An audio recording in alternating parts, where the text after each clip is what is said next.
3 years of academic experience and research expertise in VLSI, nano device modeling, and short channel effects of sub-100 nanometer MOSFET technology.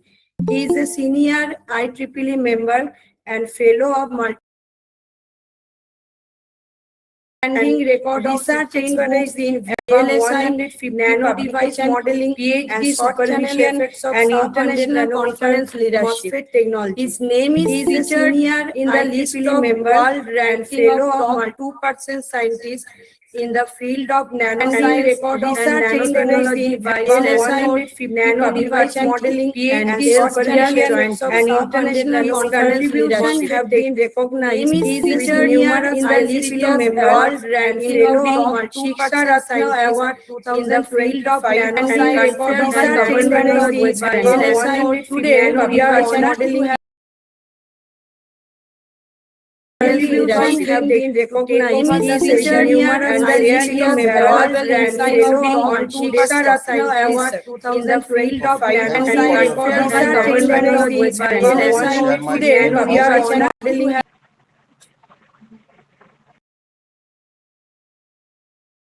featured in the list of world and fellow of 2% scientists in the field of nanoscience, research technology, VLSI. Today, we are modeling.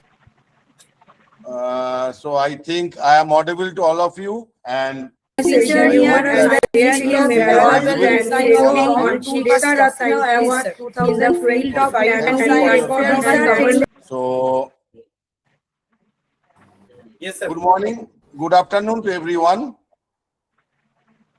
It is my pleasure to present my talk on augmented equivalent scaling to performance improvement by incorporating the bottom-up approach in device circuit co-interaction for novel tunnel-based low VDD heterogeneous IoT node. This work explores how novel device architecture and circuit level innovations can help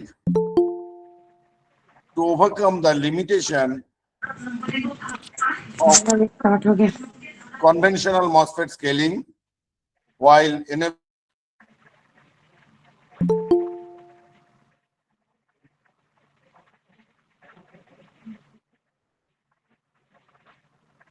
So, Suman sir, you become mute. Oh, okay. So can you hear me now? Yes, sir. Yes, sir. Yes, sir. Yes, sir. So good afternoon, everyone. It is my pleasure to deliver my talk on this augmented equivalent scaling of tunnel FET based low VDD heterogeneous IoT node. So what is this talk is all about? This talk explores how novel device structure and architecture and their circuit level implementation can help to overcome or to mitigate the limitation of conventional CMOS scaling while enabling the energy efficient computing for future IoT nodes or IoT systems.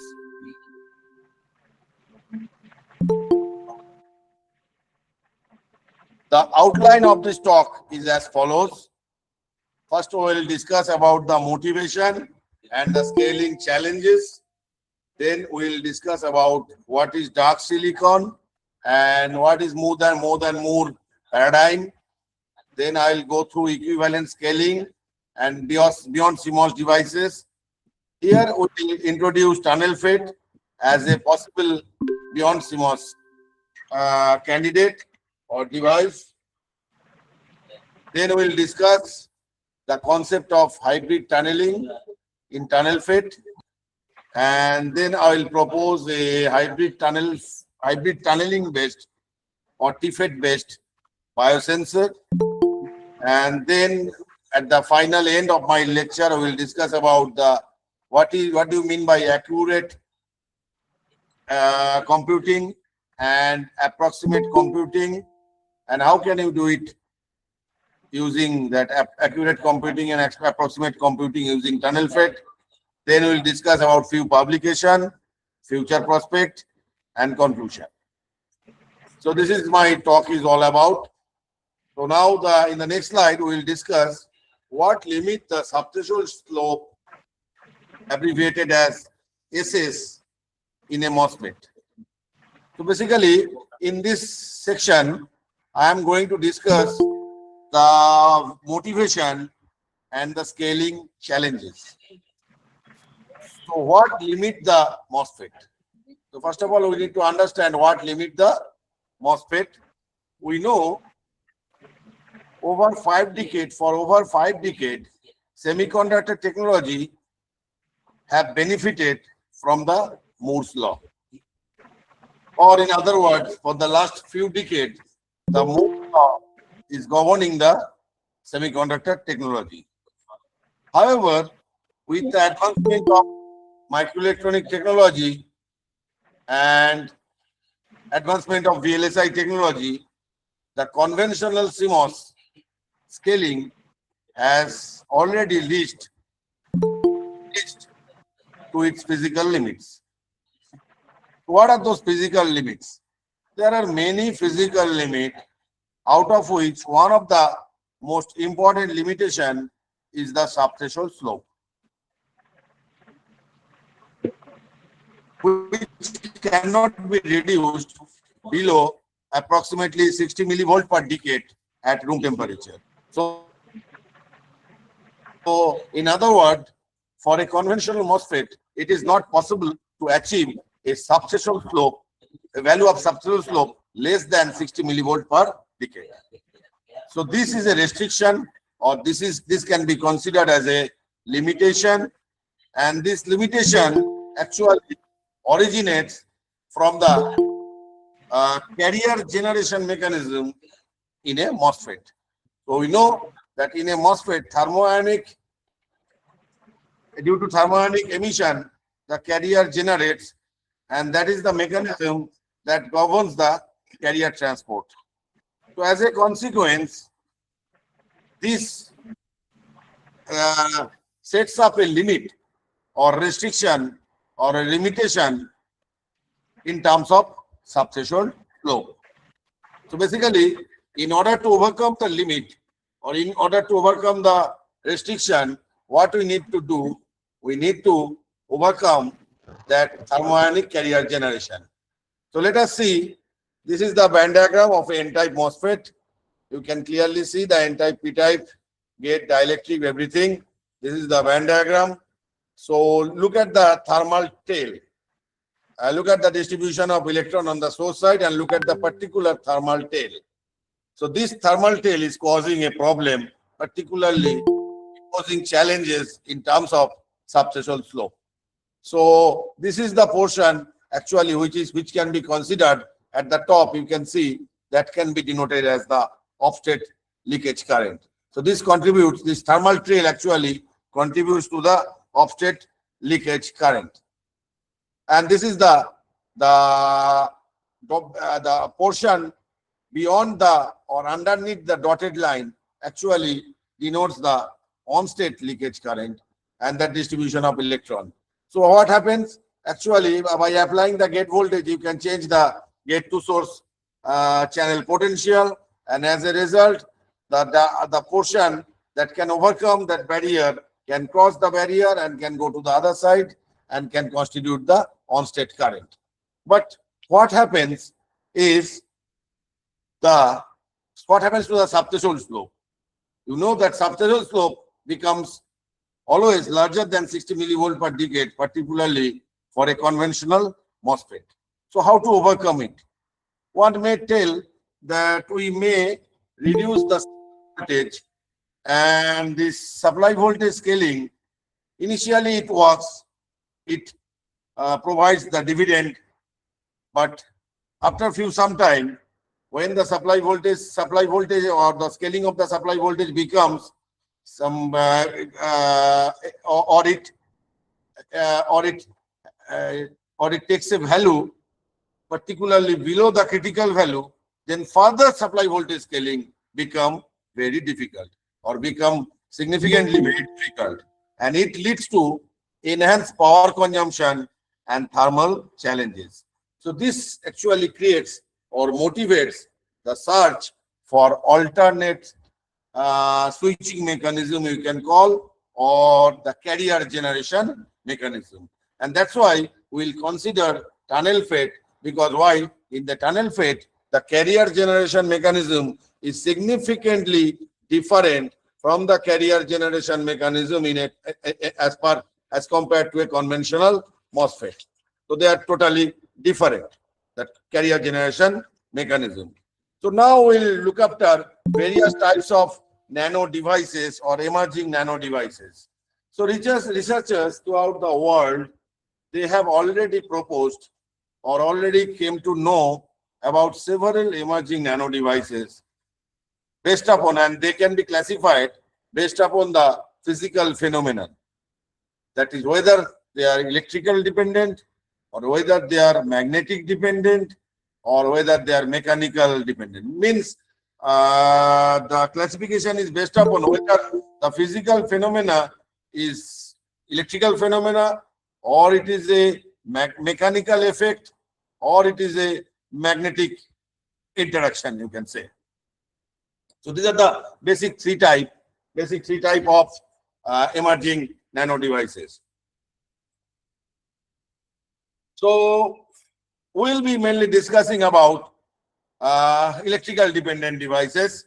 So among electrical dependent nano devices, the main three categories are either they should be ballistic transport dependent, or they should be quantum tunneling phenomenon based devices, or they should be electrostatic control based devices.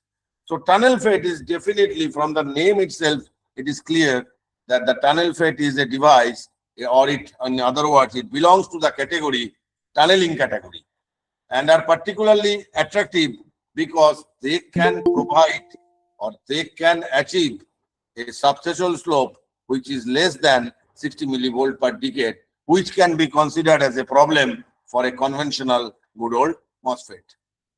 So that's why we got motivated to take a device which provides a subthreshold slope less than 60 millivolt per decade, and in our case, that's why we are considering tunnel FET as a possible candidate to study, particularly, or becomes attractive because of their capability to provide a subthreshold slope less than 60 millivolt per decade. In the next slide, basically, I'll be discussing about the dark silicon and the more than more concept. So what is a dark silicon? We'll be discussing about.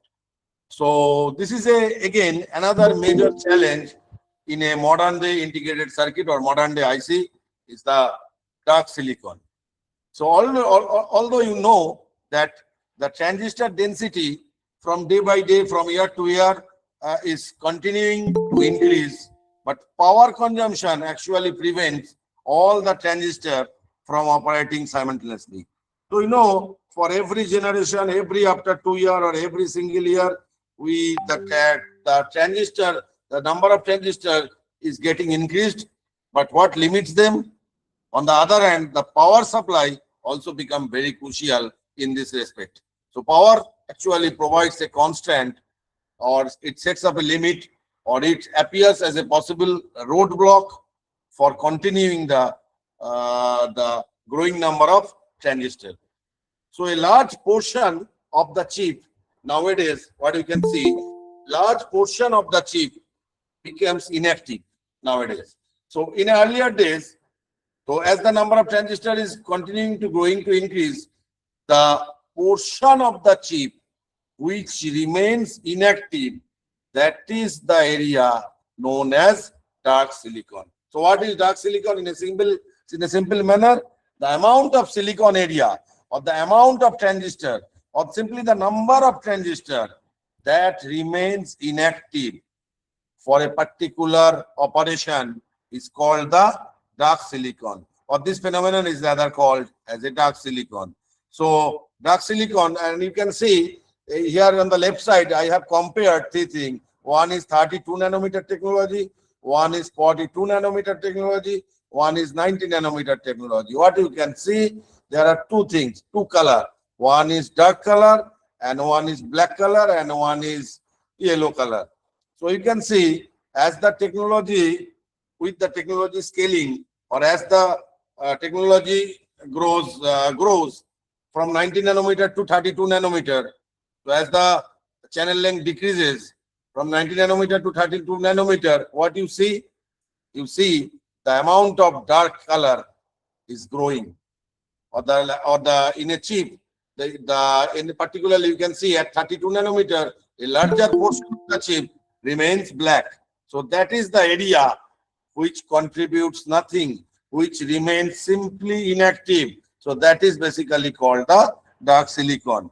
So this dark silicon actually can be considered as a wastage, and we need to provide some solution so that the amount of dark silicon or the amount of black area remains smaller, or in other words, the active area, that yellow color area should increase and the black color area should decrease. So semiconductor industry, in order to provide such solution, or in order to provide provide solution, the semiconductor industry have explored many ideas. What are the ideas? Some of the authors, they have tried in terms of accelerator technology, specialized accelerator technology. That is one thing. Somebody else or some other group, they have made some architectural innovation. So innovation in terms of architecture. So architecture change, they have actually proposed in order to increase the percentage of dark silicon. And the third solution, what other researchers have provided, is the novel device technology. So we are actually following that, the third solution. What are the three types of solutions they have provided? The researchers have provided. One is specialized accelerator. I am not dealing with the specialized accelerator. Second is architectural innovation. We are not discussing about the architectural part. So we are not doing any architectural innovation part. The third kind of solution depends, in order to reduce the dark silicon, is the novel device technology. So we are actually depending, or we are actually focusing our work on this third technology, that is novel device technology. So in other words, our work actually primarily investigated the third solution. So this is all about the dark silicon, and other things is okay. And in dark silicon, see the performance degradation in the figure C. See figure C, as integration and high power density increases, the thermal management becomes difficult, and as the thermal management becomes difficult, the amount of dark silicon increases. As the amount of dark silicon increases, with that results in a performance degradation. And so in order to improve the performance, one need to apply the thermal management or need to reduce the amount of dark silicon. So this is how the dark silicon actually creates problem, or provides problems in terms of the efficiency of the chip. So that so this dark silicon can be considered. So one of the things as a possible problem of that drawback of the supply voltage scaling can be considered as a dark silicon. So this is the dark silicon we have already considered. So what are the potential solution to this dark silicon? So here you can see there are 4 type of solution we have provided. Actually, this 4 type of solution: number 1, number 2, number 3, and number 4. Already we have talked about the accelerator and the coprocessor, or the gating technique, etc. So this is one kind of solution, a specialized accelerator. This is one kind of solution. This is the solution number 3, the specialized chip. One of the solution is architectural innovation. So that you can see as a this solution number 2. Okay, and solution number 1, actually it minimizes the total chip area to reduce the dark area. So this is revenue and cost limited. So this is number 1 solution. This cannot be done.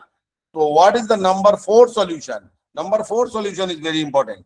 That novel transistor architecture, or the use of the novel transistor architecture, or the use of the alternate material system, or the use of the alternate carrier transport mechanism. So basically, we are dealing with novel device technologies in solution number 4. So basically, in this 4 horses approach, we are basically applying the 4th rule, or where basically we are dealing with novel transistor architecture, or novel or material system, or basically a alternative carrier transport mechanism. So in this regard, so basically this can be considered the 4th horseman. So we are basically combining the 2nd horseman and the 4th horseman.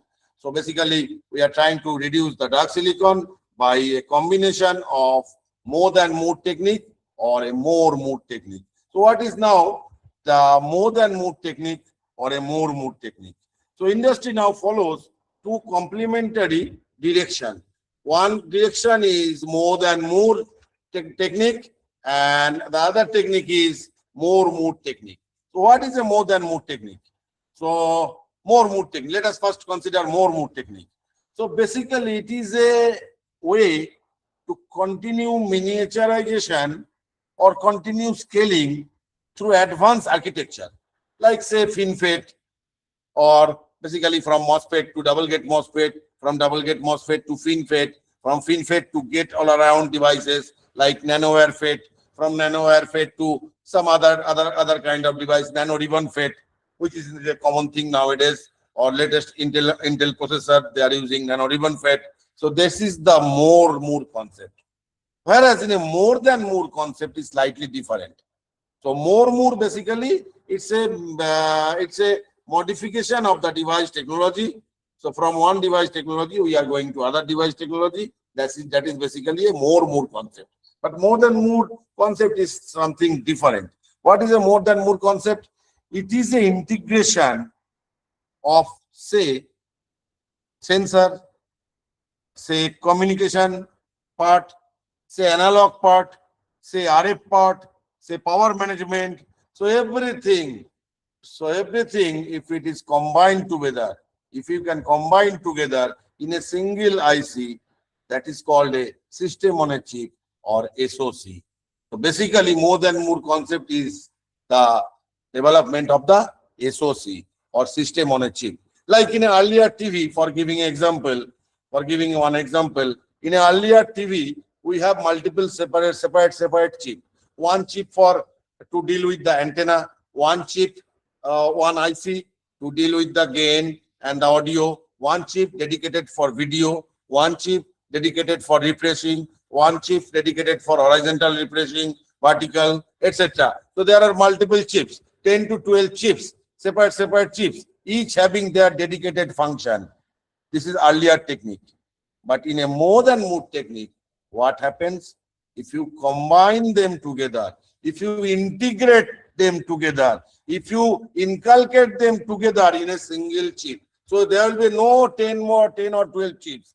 There will be only one single chip with the same technology. I mean, same MOSFET, or same FinFET, or same tunnel FET, or same double gate MOSFET, with the same devices. All part of the chip will be fabricated, but their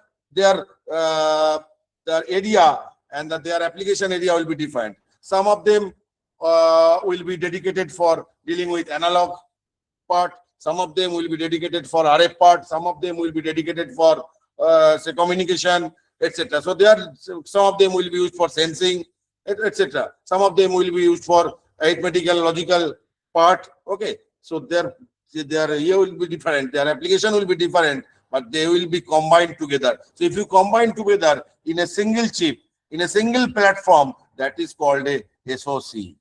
So this concept is called more than mode concept, and this paradigm shift is very much important, or very much especially very much relevant for IoT and smart city deployment, where functionality is equally important as transistor density. So suppose in a IoT development, for IoT development, you need not have to be a separate sensor and a separate logical unit, separate decision-making unit. You can combine them together in a single chip, or which is called a SoC, abbreviated for system on a chip. So this is, as I told, this will be very important for IoT development and smart city deployment. So as we will proceed further, we will see. So this is the concept of more than more and more concept. So let's go further. So in the next step, we will be discussing about equivalence scaling. So this is particularly important from the point of view of scaling. So earlier, basically, we used to call that, used to apply the term called geometrical scaling. But nowadays, that geometrical scaling term we cannot apply further. In turn, or in contrast to it, basically, we'll be using the term equivalent scaling. Because earlier, our device structure was 2D. We are not using the third dimension, the vertical dimension. We are using only the surface area of the IC.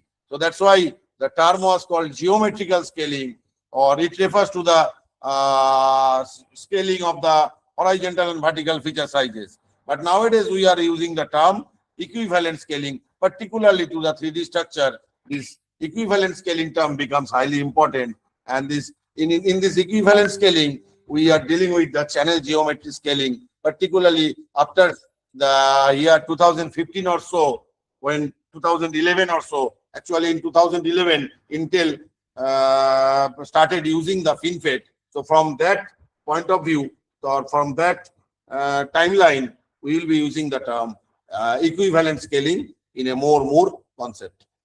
So more than more steep slope switches. So what are those more than more steep slope switches? So we need a more than more device. That is requirement number one.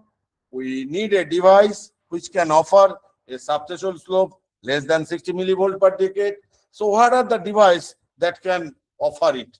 So I'm not going into the expression part. So in the expression part, I am not discussing that expression part, because I think that many faculties from other area also have joined. So due to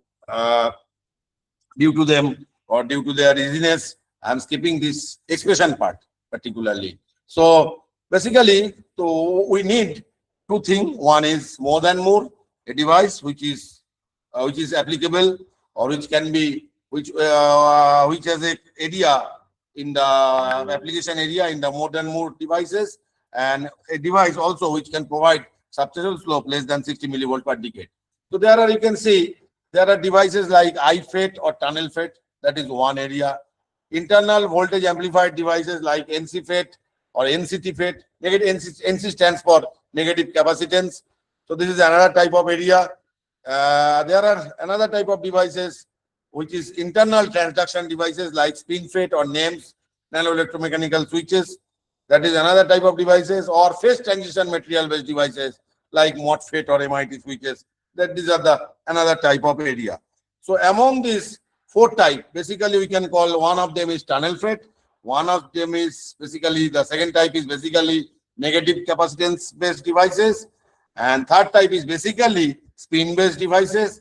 And fourth type devices are basically phase transition based devices. So these are the basically four type of devices, among which we are considering tunnel FET, because the tunnel FET, the ability of tunnel FET, because of the ability of tunnel FET to provide steep switching, along with the fabrication ability, along with their fabrication capability, with the compatibility, fabrication compatibility with the already existing structure. What I mean to say is, we have already a fabrication structure of a MOSFET, CMOS structure.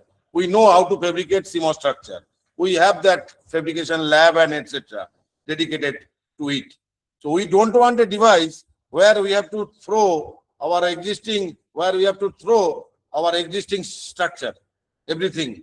We need a device structure which is compatible to the already existing fabrication structure. So in this regard, tunnel FET provides a benefit. So tunnel FETs are basically, they are compatible with the existing fabrication ability or existing fabrication structure of the CMOS structure. So basically they are compatible with the semiconductor fabrication process of CMOS. So that's why we can apply, that is the added advantage of tunnel FET. Apart from that, it can provide a substantial slope less than 60 millivolt per decade. So that's why we are considering the tunnel FET as a possible candidate for, in order to provide a solution in a more than more area along with the steep value of substantial slope. So basically that in which area basically that more than more is operating. So you can see in which area basically we are operating, or the IoT application, system device infrastructure for IoT application for smart city deployment, where we are working. See, there are three things. One is the application layer. The top blue layer is the application layer for smart city implementation. It involves communication, smart health, mobility, energy, transport, etc. The second layer, green layer, is the software and data processing layer, where the security, instant data, big data, cloud, power management, etc. will be done. And the third layer is basically the transport layer, where the beyond CMOS devices or the more than more devices or more devices or system level integration will be done. So basically we are working in the third layer, that is the technology layer or the gray layer. So basically, simply, I am not working, or we are not working in that blue area or green area. We are working on the gray area. So this is our area of application for more than more application. So why tunnel FET? So again, the why tunnel FET, you can see here also from this graph, you can see why tunnel FET is important. So on the left side, on the y-axis, energy has been plotted. On the x-axis, delay has been plotted. So energy and delay, both should be minimized. For a simply, if you consider we want to have a device which provides less delay, or in other words, which is fast. So we wanted such a device for having a less amount of delay. At the same time, we want a device with a faster device, but not at the cost of very high amount of energy spent. So the amount of energy spent should also be less. So amount of energy spent should be less, and the amount of energy and the delay should be also be less. So that x value, y coordinate value should be less, and the x coordinate value should be less. So in that sense, that area of the device should be remain close to the origin. So you can see the tunneling based devices are perhaps closest to the origin, apart from all other devices. There are various other possible alternatives like spin FET, high voltage CMOS, NC FET, MT FET, ferroelectric FET. There are many possible alternatives. But among that, see, tunneling based devices are closest to the origin, indicating that the amount of delay is less, also by the amount of energy, by investing a less amount of energy. So the amount of energy spent is also less. So that's why it can be considered, or in other words, the tunnel FET can be considered as a promising candidate, particularly beyond the CMOS devices. So the key potential advantage is it looks like a MOSFET. So that's why I told it can considered as a drop-in replacement to the existing CMOS production line. So existing CMOS production line need not have to be thrown away for a complete new architecture. So the existing CMOS production line can be used for the tunnel FET and the small energy delay product. See, the small energy delay product, or the area of operation of tunnel FET is as it is closer to the origin. So that indicates a small energy delay product. It can be considered also as a added advantage. So how this tunnel FET actually works, I'll simply briefly go through the working principle of the tunnel FET in a quickly. So although tunnel FET looks like a conventional MOSFET, particularly structurally, the operation will be fundamentally different. MOSFET, again I am repeating, MOSFET rely on the thermoionic injection, whereas tunnel FET depends on the band-to-band tunneling. So it operates to band-to-band tunneling. So how it works? Particularly when the gate voltage increases, the energy band of the source and the channel, they are not particularly aligned. We'll see, they are not aligned.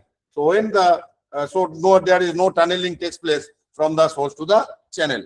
But with the application of gate voltage, they will be aligned, or they will be face to face. They will be aligned face to face, direct face to face. So now from the electrons or the carriers present in the source can tunnel to the other side, means other side of the barrier, that is in the channel side. So this is how tunnel FET works.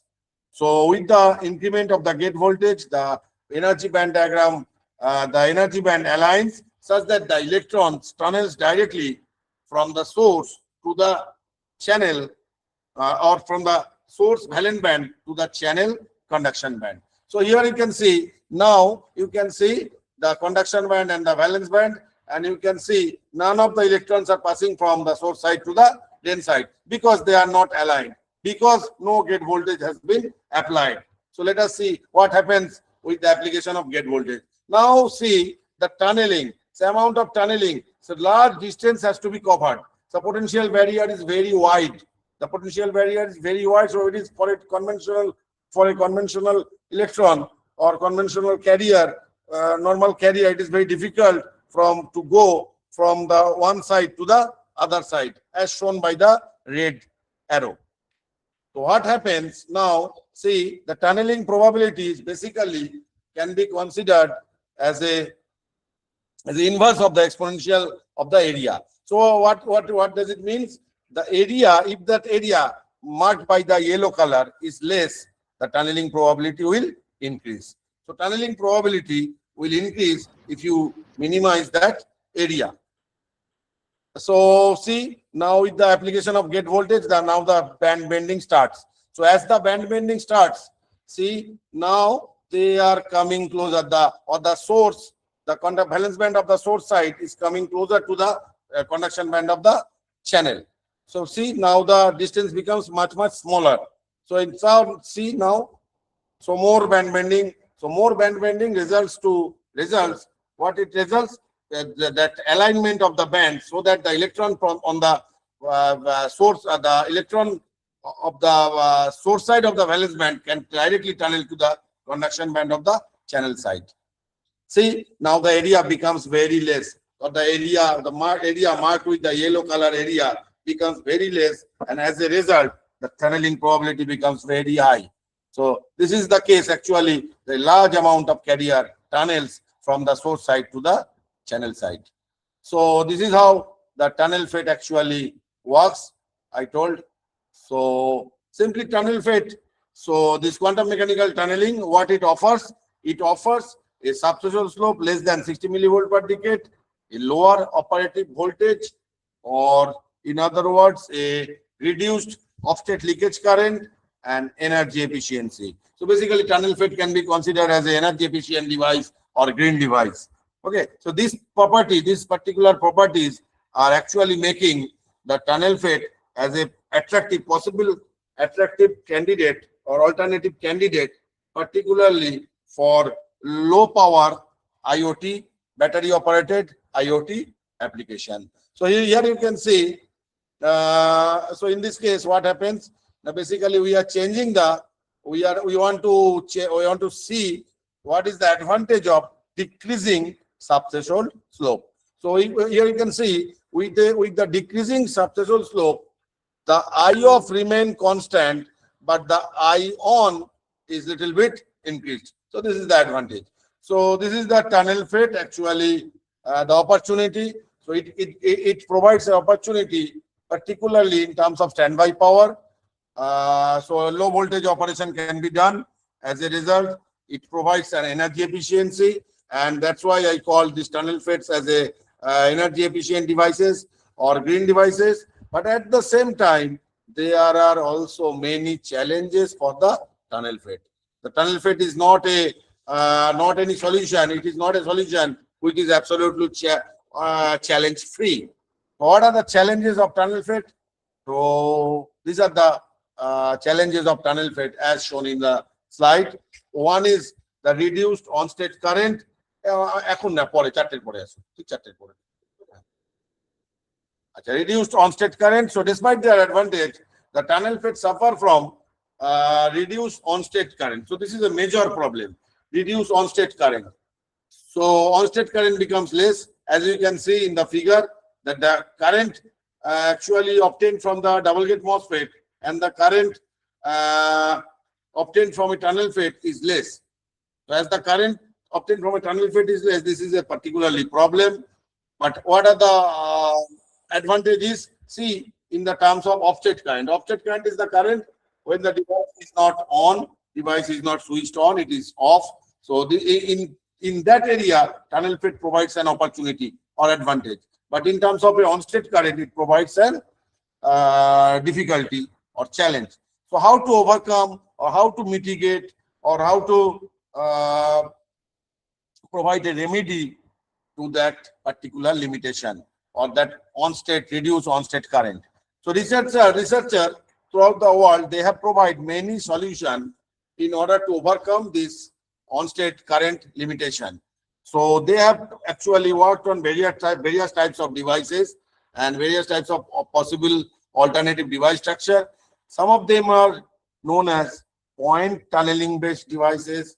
Some of them are basically known as line tunneling based devices.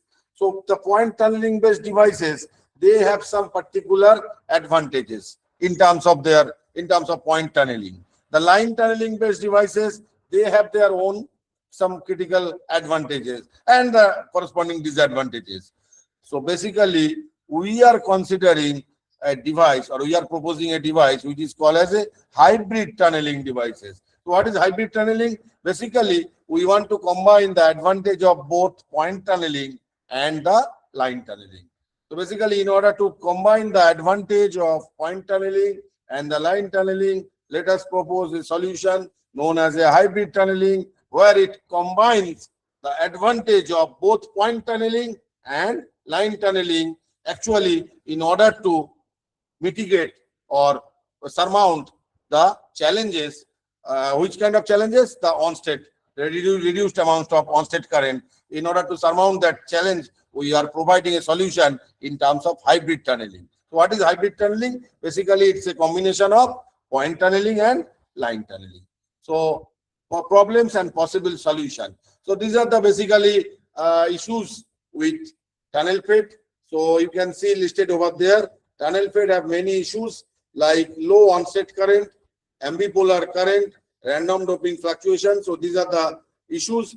Among these issues, there are some solutions also provided. I'm not discussing all of them, but there are solutions also. So, but we are not actually working in this type of solution. Basically, we are developing a solution in terms of a hybrid tunneling where it is possible to combine the advantage of the point tunneling and line tunneling. So let us see that what is that hybrid tunneling or how we are combining the point tunneling and line tunneling. So in this figure, clearly you can see the figure A, the top figure actually depicts the point tunneling, and figure B, it shows the line tunneling. So both of them, as I told, has their own advantages and disadvantages. So point tunneling, people have already worked on them. In line tunneling, people have already worked on them. So basically, we are actually combining them. So that combination is called the hybrid tunneling. So in hybrid tunneling, basically, see, I am calling it the on current as ion total, which is consisting of two terms. One is ion point tunneling and one is ion line tunneling. So basically, a combination of point tunneling and line tunneling we are combining, and that we call as a hybrid tunneling. Analytical model I am skipping simply because there are many faculties from other area also. We have developed a corresponding model of that hybrid tunneling. So I'm not discussing about it. So that these devices basically exploit the point tunneling and line tunneling, and this combined tunneling current leads to significant improvement. It provides a significant improvement in terms of on-state current, so which was earlier considered as a major problem of a conventional tunnel FET, that reduced on-state current. So our this problem or this scheme, hybrid tunneling scheme, it leads to significant improvement in terms of on-state performance. Here you can see. So here you can see three things are being proposed: hybrid tunneling, point tunneling, line tunneling. Everything has been compared. So you can see here alone separately the line tunneling and point tunneling, they have plotted, and now we are combining them, and that is called a hybrid tunneling mechanism. So this hybrid tunneling, so here you can see all of them. So the red one, the higher one, is the hybrid tunneling. The other things are point tunneling and the line tunneling. So this is our device. So basically, this is the device we are talking about, the hybrid tunneling device, or this is the device actually proposed as a possible biosensor. So this is the device we have taken to make a biosensor. So you know that biosensor, in a biosensor, there must be a cavity. So this is the cavity on the top, and where the biomolecule can reside. And due to the presence of the biomolecule, the electrostatic mechanism of the device gets changed. And this is how the biosensor works. And this is the hybrid tunneling devices which is used for the biosensor. And this is the IDVGS plot, particularly plotted for the various type of K values of the biosensor. And this is the sensitivity analysis for the proposed biosensor. This is how the biosensor works, or the sensitivity works.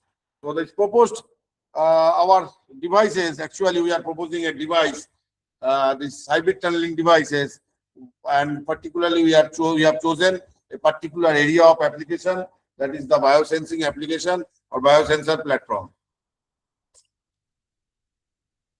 So in a simple word,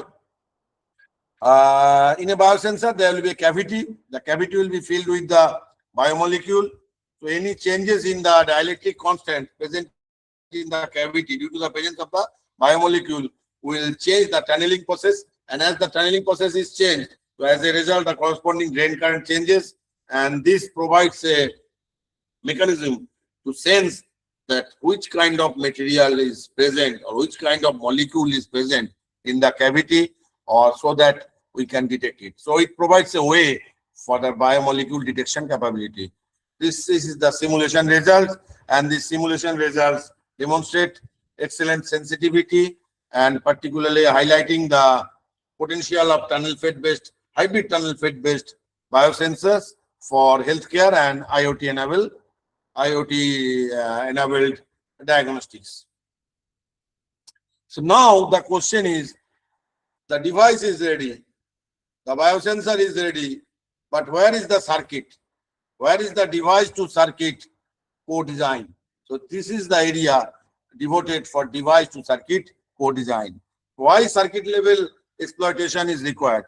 So we have developed a device, but a device will be useful only when its advantage will be translated in terms of circuit level benefits. So in order to explore that, circuit level exploration is required. So therefore, after any device optimization, we need to explore the logic and the arithmetic circuit implementation using this technology. So this is how we have made some accurate and approximate adder technique. So, and for that purpose, this is the FET we have considered, and this is the actually LUT based model we have considered, and we various logic gates we have considered, like NAND gate, NOR gate, XOR gate, etc. So various kinds of gates we have also already considered to check the circuit, the device circuit co-design purpose. So for this purpose, we are now considered that accurate computing and approximate computing. So now onwards we'll be discussing on another thing which is known as accurate computing and approximate computing. Many of you may not be aware of it. What is accurate computing and what is approximate computing. So let us see what is approximate computing. In a modern day workload, particularly in the era of machine learning, image processing, multimedia application, there will be a huge data. So for this huge data, it is not always required. Accurate computing is always not required. If there is a data, say suppose a video, in a video stream, if 30% data is wrong, you won't be able to notice it. You won't be able to differentiate a 100% correct data, a video stream, and the video stream with 30% erroneous data. It is not possible simply for a human being to detect. Both of them will appear as same to us. So that is, one is coming from accurate computing, one is coming from approximate computing. So basically, what is the technique? In approximate computing, we intentionally do some mistake. Intentionally do some mistake. We know for a simple, say, adder, say simple half adder. So for a simple half adder, we know the correct truth table. But instead of having that correct truth table, if we intentionally make some changes so that our computational burden minimizes, so what happens? The result we will obtain is erroneous. But we won't be able to detect that error, particularly for a large amount of data, particularly which is important for multimedia application and machine learning related data. So for those applications, we won't be able to detect it. So that is called the approximate computing. So we'll be coming to that approximate computing and accurate computing later. So let us first go to some accurate adder technology. So this is one accurate adder technology. So we basically, in our study, we have studied various kind of adder technology. Like one is CLR, LC adder, one is ACRF adder, one is BRCL adder. So there are several advantages of all of them. Like CLR, LC adder, they provide signal restoration, and cascading will be easy. Cascading will become easier. ACRF adder, there is possible ACRF energy recovery. So energy recovery becomes principle has been employed over there. So low, as a result, obviously low power dissipation occur in ACRF adder. One is BRCL adder. So basically, these are the accurate adder. So we'll be first we'll be using our developed tunnel fit for adder, and these are the adder technology, the common adder technology, CLR, LC, ACRF, BRCL. So this is the adder technology we'll be using, and we'll be studying them. So basically, this is the circuit schematic for the TFET based XNOR cell, and this is the result we have obtained. And this is the non-CMOS style TFET, particularly we have employed it for a mask, and we have seen this is the result. So basically, these are the adder, tunnel phase based energy efficient adder or accurate adder. So accurate adder can be two types. One is CMOS style adder, one is non-CMOS style adder. In CMOS style adder, there are two types of adder. One is static adder, one is dynamic adder. And non-CMOS style adder, they will be basically fast transistor based or dynamic or transmission gate based adder. So this is the first type of adder. CLR is LC, which I was talking about. That is complementary and level restoring carry logic tunnel fit based adder. So this is a 10 transistor adder architecture. There are several advantages and disadvantages already told. The main advantage is that signal restoration is possible and cascading is possible. Improving that cascading becomes easier.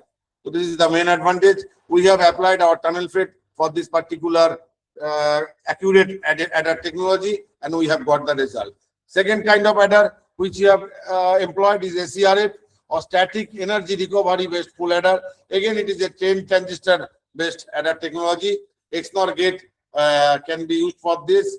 So the main advantage of this is energy, as the energy recovery principle has been employed. So obviously low power dissipation or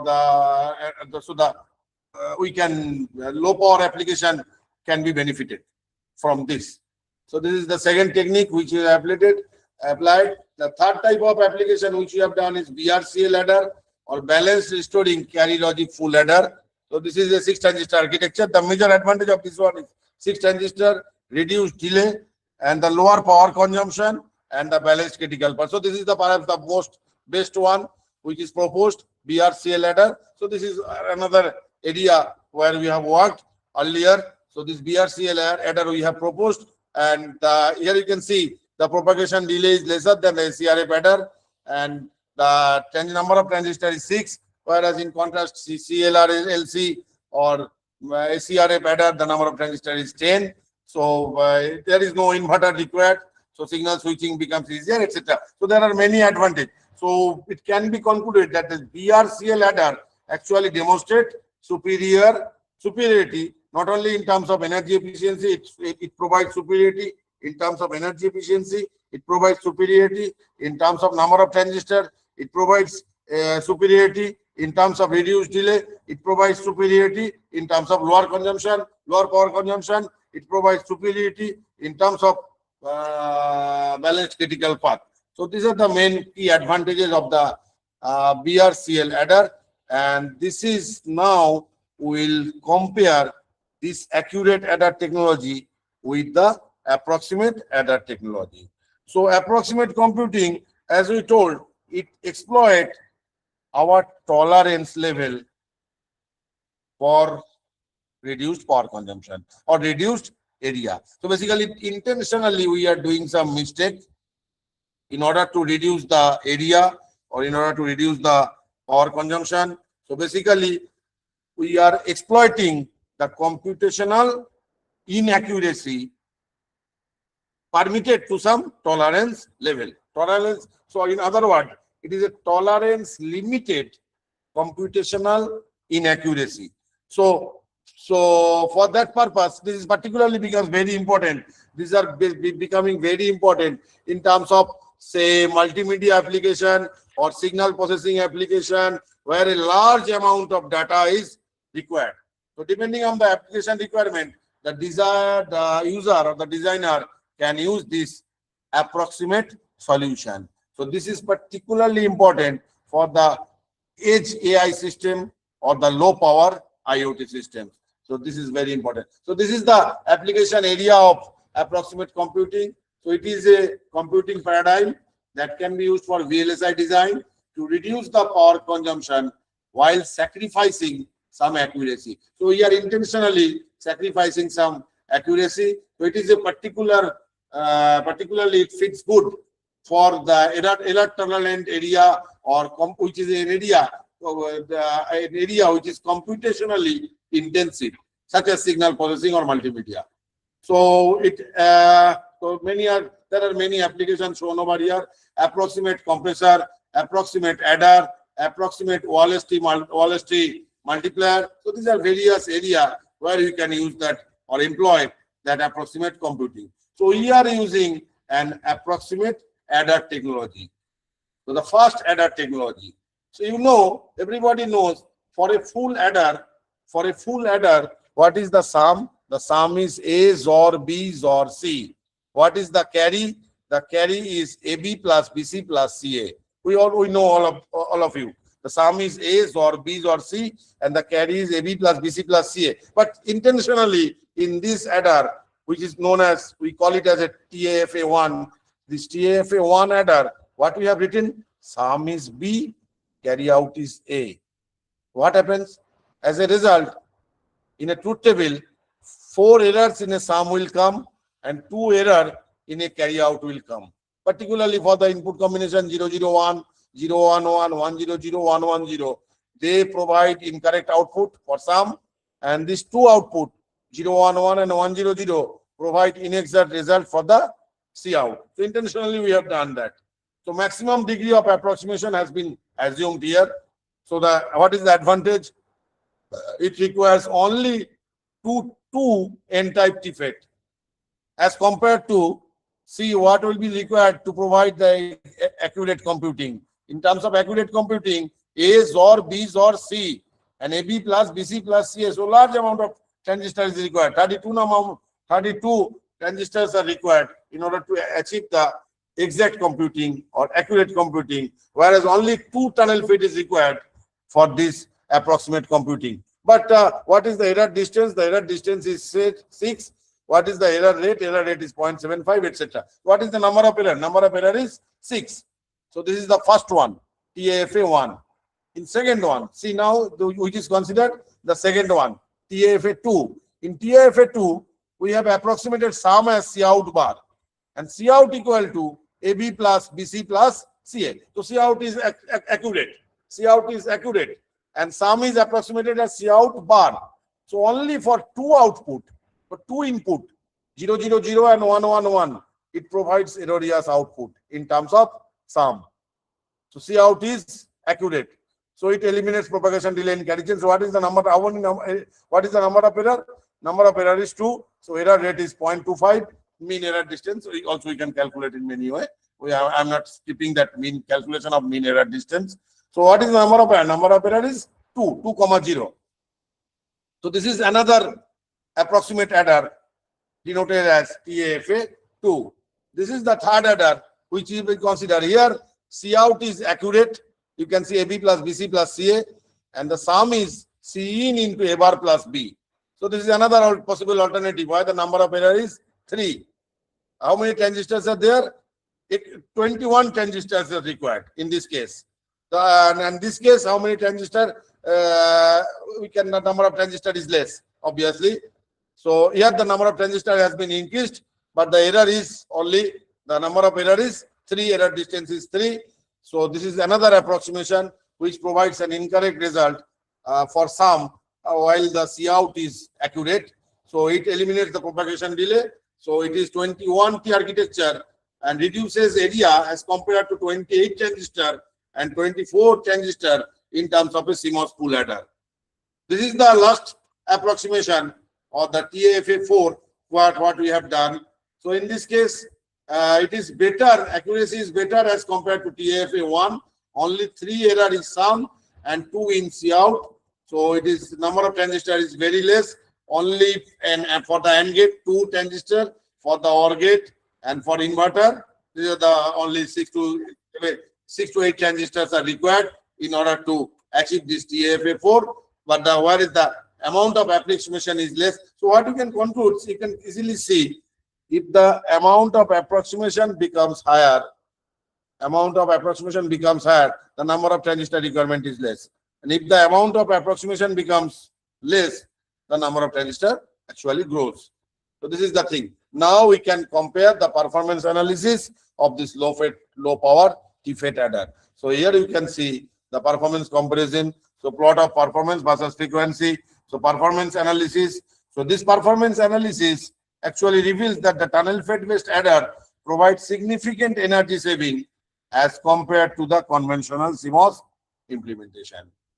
So a tremendous amount of energy saving can be achieved, and the market studies can also reveal or can also indicate that increasing interest in tunnel FET technology over the coming decade, particularly for the various kind of application areas. But in this area, particularly from this slide, you can see a tremendous amount of power saving can be achieved in terms of inaccurate adder or approximate adder as compared to 71% as compared to accurate adder. So what is the market scope and performance benchmarking of tunnel FET for heterogeneous integration? So this is the market scope. The market studies also indicate that there is a increasing interest in the tunnel FET, as you can see in the bottom figure, over the coming decade, particularly in the area of wearable devices, particularly also in the area of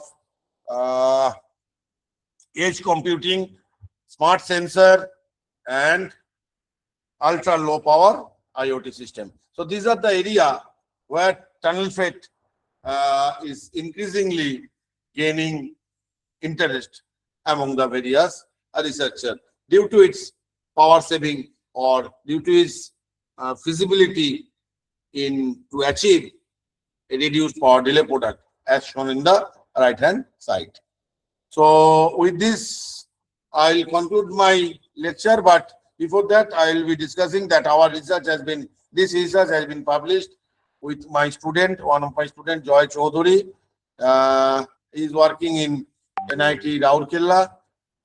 So with him, we have made a publication in IEEE Transaction on Nanotechnology, and another publication we have done with Joy Choudhury and KK Mahapatro. He is another guide from Kamalakanto Mahapatro. He is guide from NIT Rourkela, and we have published the result and also with Alexander Close. So we have published another result in Physica Scripta. So this publication validates that both the device level innovation and circuit level contribution, which already has been presented today. So again, let me conclude before discussing further. Just before discussing further, I will be discussing what are the key takeaways today. The first one is the conventional CMOS scaling is approaching the fundamental limit. Dark silicon has been emerged as a major problem, and tunnel FET offers as a solution in order to provide steep slope switching and ultra low power application.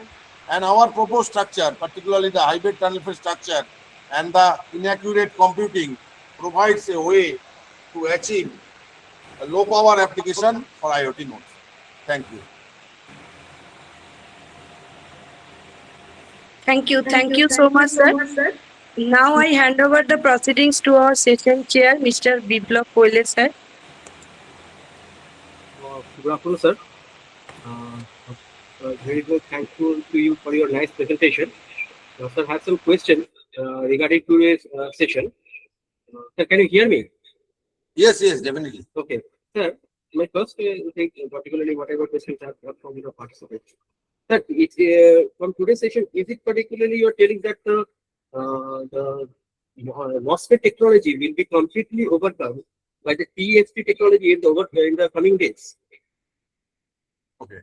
First of all, already if you consider Intel, there are many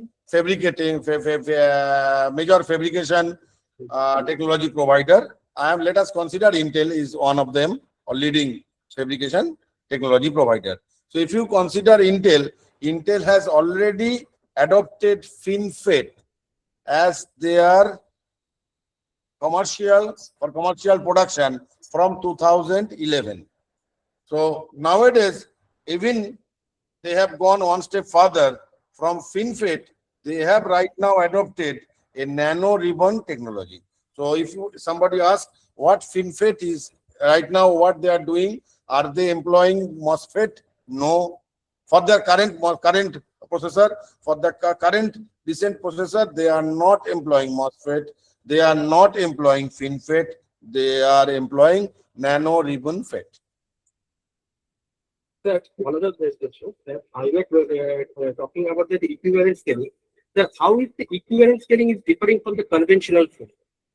See, the major difference between equivalent scaling and conventional scaling is that in equivalent scaling, we are using the third dimension, that is the height. Actually, in earlier MOSFET or before equivalent scaling, basically in conventional scaling, only we are using the surface area. There is no concept of the vertical devices. All devices are surface based. So silicon area means the surface area or the plane or a particular plane, XY plane. We are not thinking of the Z dimension or the third vertical dimension. So vertical dimension remains unused actually at that time, at the time of conventional scaling. But now in terms of that scaling, we are using the vertical dimensions also. So nowadays vertical trenches, vertical devices are being fabricated. So over the chip, everything is nowadays possible. So third dimension we are considering. So that is the major difference between a conventional scaling and this other scaling. Sir, another point, when you are particularly in the slide, you were telling that about the application of the golden node concept, that one of the application is the smart city. Then apart from application of smart city, any other application of the golden node which we can apply in today's world? Yes. Definitely there are many applications of more than mode technology apart from system on chip. The major application is basically system on chip, that is correct. The concept is system on chip where we can combine many things together. So what is earlier? Earlier, what we used to do? Earlier, for analog portion, we normally used BJT. Say for RF portion, let us use some other kind of devices. For high power devices, let us use some HEMTs. Okay. So these are the various things we have employed earlier. Separate chips for separate application. But nowadays, in a system on chip concept, what is that? We are basically incorporating all of them together. Same technology, same MOSFET will be used for analog, same MOSFET will be used for digital, same MOSFET will be used for RF, same MOSFET will be used for sensing, same MOSFET will be used for actuating. Okay, so everything is same MOSFET based, but the area of application will remain different. So combining, so what is the advantage? A perfect matching will be there. There will be no delay, or most importantly, economic advantage. So it provides advantage in terms of economic advantage. So basically, instead of buying 12 chips or 15 chips, only one chip is sufficient. Thank you, sir. It was very informative session on your part, sir. And we are particularly got to know more people. This is particularly concept of the PAP. I also have no idea, but today, hearing from you, I have got to know about this particular technology. So thank you, sir, once again. Thank you very much. Okay. Thank you very much. So a large number of participants who are present, and it's good to see. And thank you for your patient hearing. Okay. So thank you all. Wish you a good day, very good day. Thank you, sir. Okay. So with your permission, now I will leave the meeting. Okay. Yes, sir. Okay. Thank you.